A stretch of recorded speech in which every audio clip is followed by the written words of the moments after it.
Let me say this straight up. If you've ever felt worthless because of grades, money, or where you're at in life, that feeling is lying to you. You are not a product. Your value isn't something you earn by grinding nonstop or getting perfect scores. Somewhere along the way, we got taught this messed up idea that if you're not producing, achieving, or winning, you don't matter. That's cap. Your worth is inherent. You're valuable because you exist, period. Grades, jobs, money, those are outcomes, not identities. Failing a test doesn't make you a failure. Struggling financially doesn't make you useless. Those are events, not who you are. And here's another truth people don't like talking about. Studying is not the only way to be successful anymore. School is one path, not the path. The world doesn't just reward test takers now. It rewards problem solvers, people who can build, fix, sell, design, communicate, and adapt. Skills matter more than titles in a lot of places. You can study and build skills. You can work and learn. You can help your family and build your future.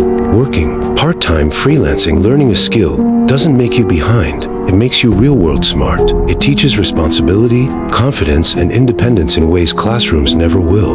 And let's be real, working for your future and your family isn't weakness. That's strength. That's maturity. That's purpose. You're not here just to chase grades or impress people. You're here to build a life that actually supports you and the people you care about. You are not worthless. School is one tool, not your entire destiny. And choosing to work, learn skills, and build a future for yourself and your family is something to be proud of. Let's talk about procrastination, because this one quietly ruins people. Most people think they procrastinate because they're lazy. That's not true. Procrastination is usually fear in disguise. Fear of failing, fear of not being good enough, fear of starting something that feels heavy. But here's the messed up part. Procrastination hurts you more than the task ever could. Every time you say, "I'll do it later," and don't, your brain notices. You're teaching yourself that your own word doesn't matter, that you can't trust yourself. And over time, that kills confidence. That's why procrastination comes with anxiety and guilt, not because the task is hard, but because you know you avoided it. Psychologically,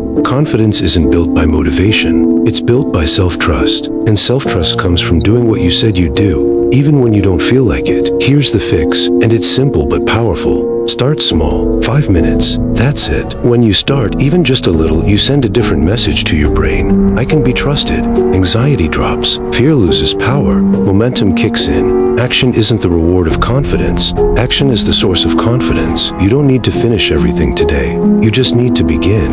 And every time you begin, you rebuild respect for yourself. Procrastination steals self-trust. Action, even small, builds it back. Let's talk about something schools don't really prepare you for. The real world doesn't care as much about degrees as it used to. Don't get me wrong, education matters, knowledge matters, but the game has changed. We're in a skill economy now. Companies care about one thing. Can you solve problems? Can you build something, fix something, sell something, create something? That's why people with skills like coding, video editing, graphic design, digital marketing, sales trades, or even content creation are getting paid, sometimes more than people with fancy degrees. And no, this isn't just talk. Big companies have literally dropped degree requirements for certain roles. Portfolios matter more than papers now. Here's the mindset shift. School teaches theory. Skills teach leverage. When you have a skill, you're not just waiting for opportunities, you create them. You can freelance, work remotely, start a side hustle, or stack experience while everyone else is still waiting for permission. That doesn't mean don't study. It means don't rely on study alone. If you're young right now, the smartest move is learning something useful alongside school.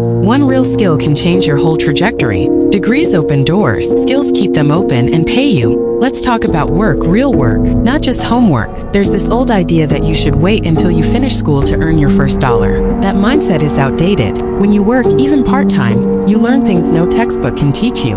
You learn how to manage time, how to deal with difficult people, how money actually feels when you earn it, how effort turns into income. And psychologically, that does something powerful to your brain. Earning your own money, even a small amount, boosts your self-esteem fast, proves you're capable, proves you can survive. It builds independence. You stop seeing yourself as someone waiting for life to start. You start seeing yourself as someone who can handle responsibility.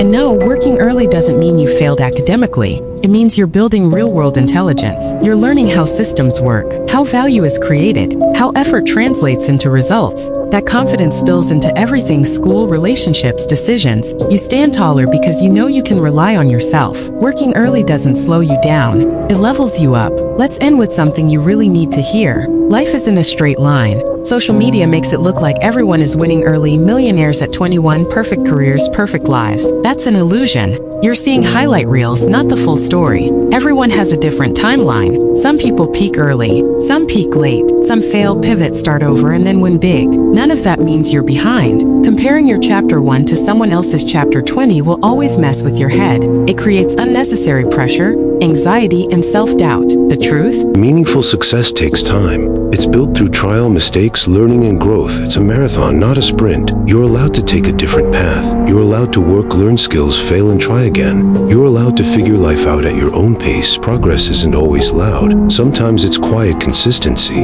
You're not late. You're just on your own timeline.